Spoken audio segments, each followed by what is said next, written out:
Hello दोस्तों, आपका स्वागत है मेरे इस क्लास में, जिसमें हमने कहा था कि 10th क्लास का मैथ्स का नया बैच लेकर आने वाले हैं बैक टू बैक। तो उसमें आज से शुरुआत होने जा रहा है 10th क्लास का मैथ्स, जिसमें आज पहला चैप्टर पढ़ेंगे वास्तविक संख्याएं। वास्तविक संख्याओं को जानने के पहले ऐसे बहुत सारी चीजें हैं जिसके बारे में जानकारी होना जरूरी है, जैसे कि वास्तविक संख्याएं किसे कहते हैं, वास्तविक संख्या में कौन कौन सी संख्याएं आती है। तो उसको सबसे पहले हम लोग देख लेंगे। पहले देखेंगे वास्तविक संख्याएं।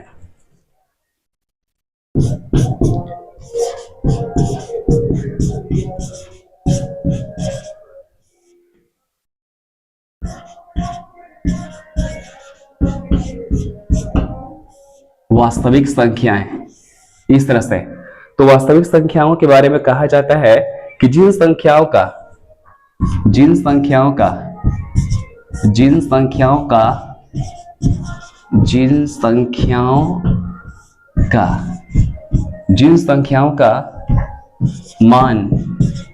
जिन संख्याओं का मान संभव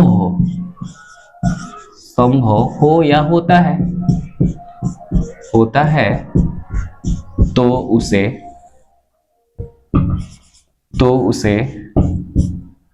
वास्तविक संख्याएं कहते हैं। तो उसे वास्तविक संख्याएं कहते हैं।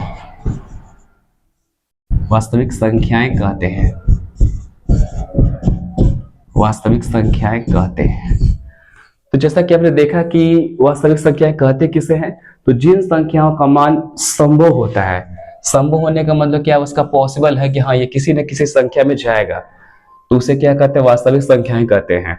जैसे उदाहरण के तौर पे हम लोग लेंगे, जैसे जीरो के पूर्व लेते हैं, पहले प्लस में 1 2 3 0, वैसे ही -1 -2 -3 इस तरह से। तो हम लोग देख सकते हैं कि वास्तविक संख्या में 1 2 3 0 -1 -2 -3, तो यहां से यहां तक जो संख्या हुआ ये धनात्मक पूर्णांक कहलाते हैं, जो वास्तविक संख्या का ही एक रूप है। और इस तरफ देखा जाए तो ये ऋणात्मक संख्याएं कहलाते हैं। ऋणात्मक संख्याएं कहलाते हैं। ऋणात्मक संख्याएं या पूर्णांक कह सकते हैं, हम लोग पूर्णांक कह सकते हैं। इससे एक और बात हम लोग के सामने आया कि जो गिनती की संख्याएं होती है, चाहे धनात्मक में रहे ऋणात्मक में रहे, उसे एक साथ पूर्णांक कहते हैं। इसी कारण से एक धनात्मक भी होता है और एक ऋणात्मक संख्या में भी होता है।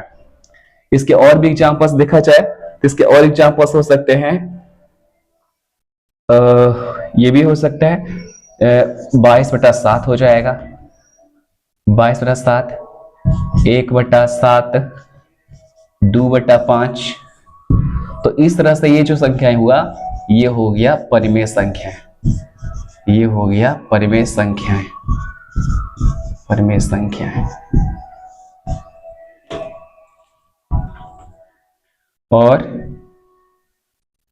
और हो गया √2, √3, √5, और इसके अलावा और 0.1 2 3 4 ...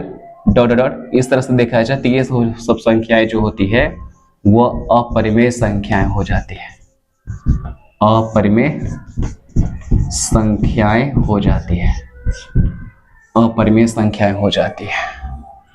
इसके अलावा ऐसा नहीं, बस इतना नहीं, कितना ही एग्जांपल, इसके अलावा और भी एग्जांपल्स हम लोग ले सकते हैं, लेकिन ज्यादा नहीं हम लोग इसको लंबा करेंगे। इसलिए जो क्या करेंगे, एक अहम पॉइंट्स इसमें से निकल के परिमेय संख्या और अपरिमेय संख्या से संबंधित एक बातें निकल के आता है, तो इसे हम लोग स्टार देकर नोट डाउन कीजिएगा, क्योंकि ये ऑब्जेक्टिव में पूछने के चांस बनता है कि परिमेय संख्याएं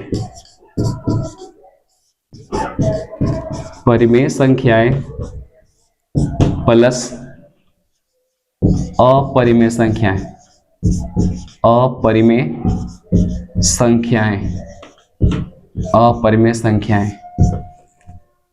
को आपस में ऐड किया जाता है तो कह सकते हैं कि वो जो आता है संख्याएं वो होता है वास्तविक संख्याएं। वास्तविक संख्याएं, वास्तविक संख्याएं, वास्तविक संख्याएं। तो ये एक ऑब्जेक्टिव के तौर पे ये बहुत ही वीवीआई क्वेश्चन बन जाता है।